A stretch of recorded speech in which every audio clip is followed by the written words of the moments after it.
guys, on this video we are going to be making a jelly with custard on top and some crumble. So we'll call it a jelly custard crumble. And basically what we need for this one is some instant custard powder, some chocolate chip cookies and some jelly. Firstly, we'll start off by putting 3/4 of a pint of water into a pan and allowing that to boil. That's going to be for the custard powder.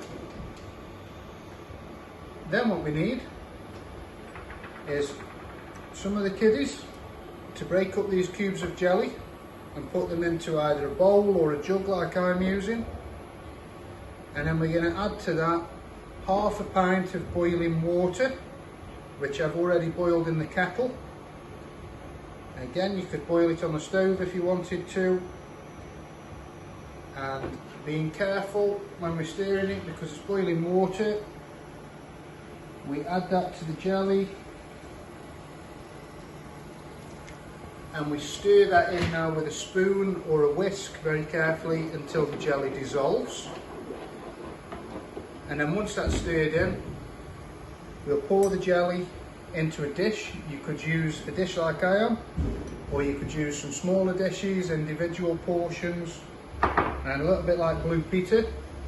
Here's one I made earlier, so we can do a little test with it to see if it's set. This has been in the fridge now for about 25 to 30 minutes.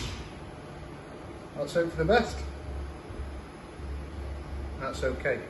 So once the jelly's set, we're going to make the custard up, and then we're going to pour the custard on the top of the jelly, put it back in the fridge for another 20 minutes, and when that custard's set, we'll bring it out and finish it off with the sprinkling of the cookies over the top of it. So my water's boiling now. I'm going to add my custard powder to it and stir that in. And again, with the custard, we're looking for a nice smooth consistency. Try and get rid of any lumps that are in there. That's why I find using a whisk best for this.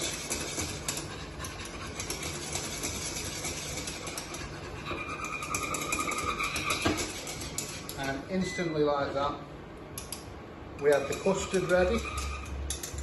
So add the custard to the jelly.